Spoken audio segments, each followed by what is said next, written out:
It's great to be here with you tonight. And thanks, Nicholas, for being here with me tonight. My son. Many people were surprised to see an immigrant on the cover of Time magazine. I was surprised too. I found out in Twitter, and I thought it was a meme. It is very difficult to be an immigrant because you have to leave everything. You leave your home, your family, your friends, your culture, your language, and sometimes your soul. There are about 230 million immigrants in the world. Just imagine 2/3 of the US population going to another country. That is what's happening right now. And sometimes things go wrong, terribly wrong. I'm still shocked by what happened during the weekend in the Mediterranean, and hundreds of immigrants fleeing Africa to Europe died. And you know, the worst is that we don't even know their names, and we haven't even seen their faces. So tonight, I really have to acknowledge that Time is making an effort to make sure that here in the United States, all immigrants are visible. We've been invisible for so long that it's great to be visible, at least for one night. So having said that, let me just go to the toast. During an interview, somebody asked me if all the people who made the Time 100 list had something in common. And of course, I laughed it off and said, nothing. We have nothing in common. But then if you really think about it, I think what you all have in common is that you are rebels. Really. You rebelled against a country or a president, or you rebel against a tradition or an industry, or maybe you rebel against a stupid idea, and that's why you are here. So tonight, I want to do a toast to 3 groups of rebels who couldn't be here. It'll be fast, don't worry.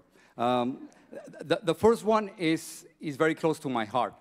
It's a group of Mexican journalists who have denounced corruption at the highest levels of the Mexican government. This is what's happening. The Mexican president, Enrique Peña Nieto, his wife, Angélica Rivera, and a minister, at least one minister, they bought homes from government contractors. And after that, these companies got millions of dollars from the government. In any country with a little bit of rule of law, the president would have been forced to resign. Guess what happened? The president of Mexico didn't resign, and the journalists who denounced the corruption were fired. That is not saving Mexico.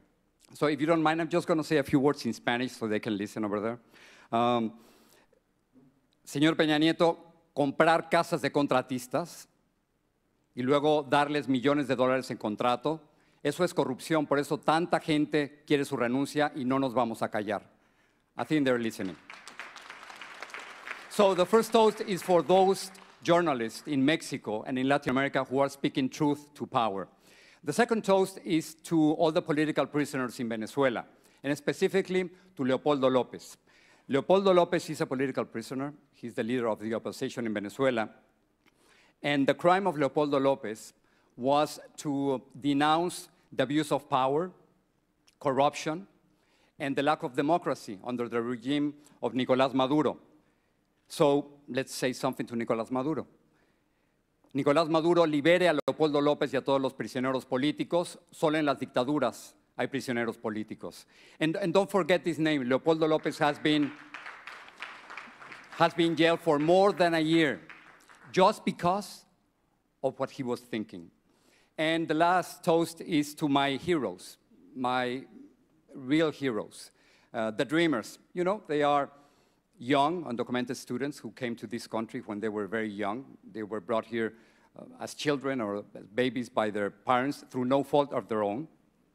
And because Congress has done absolutely nothing during the last decade on immigration, nothing, the dreamers decided to take this on themselves. So now they are changing immigration policy in this country. And you don't want to be their enemy. I mean, they get in your face. And dreamers, they are really American citizens, but they don't have a paper to prove it. And not only that, there are many politicians and many presidential candidates who want to deport them. So here's just a quick note, a word of advice to all the political candidates and presidential candidates. Latinos and millennials will decide the next election, and Latinos won't vote for any candidate who wants to deport your father and your mother, your friends, your neighbors, and young students. So now,